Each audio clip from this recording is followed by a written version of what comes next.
السلام علیکم، میں ہوں رضوان اشرف۔ سپریم کورٹ پاکستان کے اندر 26ویں آئینی ترمیم کیس کی سماعت اس وقت جاری ہے، اور جس طریقے سے وکلاء کی جانب سے 26ویں آئینی ترمیم کے پرچے اڑائے جا رہے ہیں، دھجیاں اڑائی جا رہی ہیں، یہ ہونا تھا۔ دیکھیں، یہ پہلے دن بتا دیا گیا تھا، بہت سارے لوگوں نے بتا دیا تھا، میں نے بھی آپ کو آگاہ کر دیا تھا، بتا دیا تھا کہ یہ جو ترمیم کی جا رہی ہے یہ زیادہ دیر ٹکنے والی نہیں ہے۔ اور جس دن یہ کیس کھل گیا، یہ پورا کچا چٹا کھل کے سامنے آ جائے گا، اور دیکھ لیں آج وہی ہوا، سیم وہی چیز ہوئی۔ آپ ذرا امیجن کریں کہ یہ کتنی دیر تک اس نظام کو چھپا کے رکھنا چاہتے تھے، اس نظام کے کھوکھلے پن کو، یا اس بے بنیاد قسم کے نظام کو، یا یہ جو ایک کھوکھلا نظام قائم کیا گیا تھا، اس کو کتنی دیر تک چھپا کے رکھنا چاہتے تھے۔ آخرکار وہ کھل کر سامنے آ گیا۔ ابھی عمران خان کے وکلاء کی باری آنی ہے۔ عمران خان کے وکلاء ابھی آگے دلائل دیں گے، ان کی جانب سے ابھی آرگومنٹس دیے جائیں گے، پوری سچویشن، پورے ریفرنس، پوری کانٹیکسٹ بیان کیے جائیں گے، اور ساری حقیقت ان کے سامنے کھول کے رکھی جائے گی۔ لیکن ابھی جو وکلاء کی جانب سے بیانات دیے جا رہے ہیں، ریمارکس دیے جا رہے ہیں، ان کی جانب سے جو دلائل دیے جا رہے ہیں، بڑے حیران کن قسم کے، اور انہوں نے پوری اس 26ویں آئینی ترمیم کو اڑا کے رکھ دیا۔ اس کے بارے میں کیا ریمارکس دیے گئے، دلائل دیے گئے، جس کے پر آئینی بینچ نے پھر کیا ریمارکس دیے جواباً، بلکہ ان کو لاجواب کر دیا گیا، ان کے پاس تو جواب ہی کوئی نہیں تھا۔ اور تمام جو ججز اس وقت بیٹھے ہیں آئینی بینچ کے اندر، آج کے آج وہ ان کی شکلیں دیکھنے والی ہیں، ان کی حالت دیکھنے والی ہے، بالکل بیچارے گمسم سے اور ہکا بکا پریشان، ان کو سمجھ نہیں آتی کہ اب اس کا کیا جواب دیا جائے۔ ہونا بھی یہی تھا۔ اس کے بارے میں بہت اہم ترین معلومات، یہ ساری ویڈیو ولاگ میں اسی کے بارے میں آپ کے ساتھ شیئر کروں گا کہ 26ویں آئینی ترمیم کس طرح سے ان کے گاٹے فٹ ہونے جا رہی ہیں، ان کے گاٹے فٹ ہو جائے گی۔ جان چھوڑاتے پھریں گے لیکن ان کی جان نہیں چھوڑی گی۔ لیکن جن دنوں میں یہ 26ویں آئینی ترمیم کی جا رہی تھی، جن دنوں میں یہ منصوبہ بن رہا تھا، اور جن دنوں میں یہ تیاری کی جا رہی تھی کہ 26ویں آئینی ترمیم کی جائے، انہی دنوں کے اندر ہی بہت سارے لوگ اس کے اوپر بات کر رہے تھے، بہت سارے لوگوں کی جانب سے بات کی جا رہی تھی، بہت سارے لوگ اس کے اوپر بات کر رہے تھے، اور بتا رہے تھے کہ یہ 26ویں آئینی ترمیم زیادہ دیر ٹکنے والی نہیں ہے۔ پہلے تو آپ یہ دیکھیں کہ یہ 26ویں آئینی ترمیم کی کیسے گئی۔ اس کے لیے ان لوگوں نے جعلی 2/3 میجورٹی، مخصوص نشستیں چوری کی، مینڈیٹ چوری کیا، عوام کے مینڈیٹ کے اوپر ڈاکہ مارا، ڈرافٹ پتہ نہیں کہاں سے آ رہا تھا، پارلیمنٹ کو آن بورڈ نہیں لیا گیا، تمام ایم این اے، ایم پی اے، یہ ایم این اے اور سینیٹرز کو کسی کو کچھ پتہ نہیں تھا، پارٹی لیڈرز کو ایون کہ کچھ پتہ نہیں تھا۔ اس طریقے سے یہ 26ویں آئینی ترمیم کی گئی، یعنی کسی کو کوئی اس کے بارے میں علم ہی نہیں تھا، انفارمیشن ہی نہیں تھی، کسی کو کچھ بتایا ہی نہیں کیا،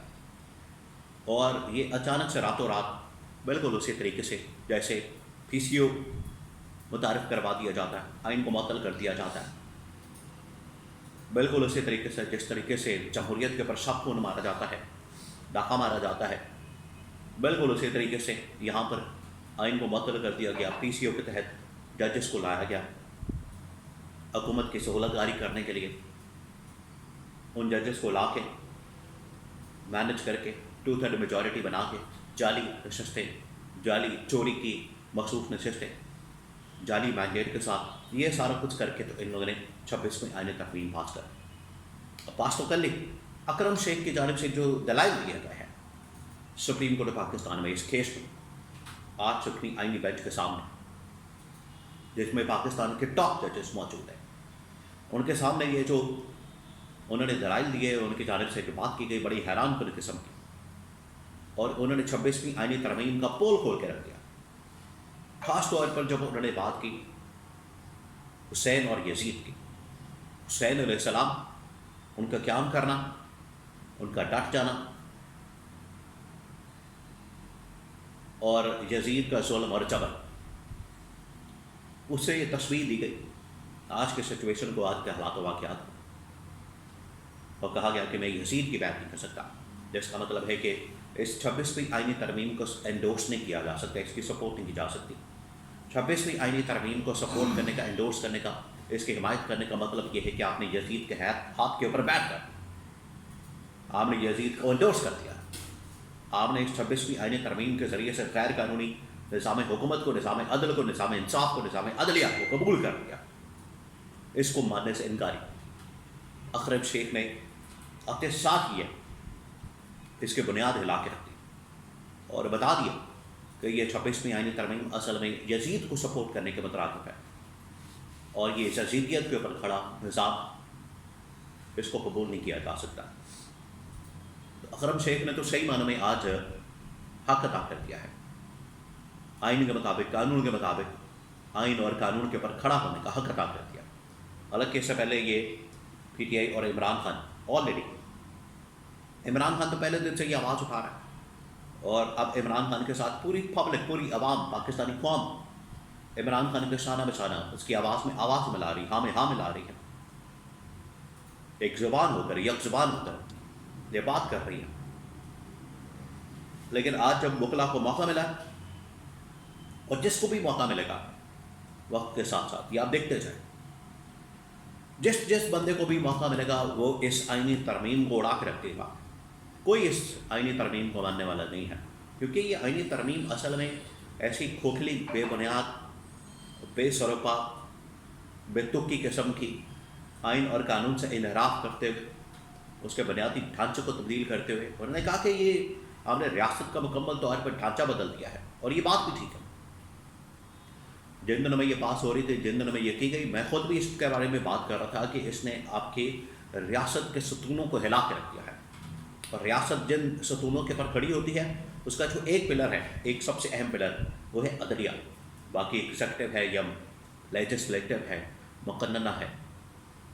لیکن یہ جو ایک پلر ہے عدلیہ، اس کو آپ نے گرا دیا تو اس کا مطلب ہے کہ ریاست پوری دھڑام کر کے نیچے گر گئی۔ اور آج دیکھ لیں لوگ اس کے اوپر غصے کا اظہار کر رہے ہیں۔ آج عدلیہ کے اندر یہ بالکل جس طریقے سے لاجواب ججز نظر آئے، ان کی شکلوں کے اوپر 12 بجے ہوئے، پریشانی کے عالم ہے، اور ان کو کوئی سمجھ بوجھ نہیں، بالکل حقہ بقا ہو کے جس طریقے سے وہ دیکھ رہے تھے ان دلائل کو، ان کے پاس جواب دینے کے لیے کوئی آرگومنٹ نہیں تھا، کوئی ریمارکس نہیں تھے، ایسے ادھر ادھر کی باتیں، آپ نہیں حسین کی بات نہ کریں، آپ یزید کی بات مت کریں، آپ ادھر کی بات مت کریں، آپ ادھر کی بات مت کریں۔ اس کا مطلب ہے کہ ان کو چبھتا ہے، ان کو اس سے ڈر لگتا ہے، اور ان کو پتہ ہے کہ انہوں نے 26ویں آئینی ترمیم کر کے عہدے ایکسیپٹ کر کے اصل میں یزید کی بیعت کی، جس کو کوئی بھی حسینی ماننے کے لیے تیار نہیں ہے۔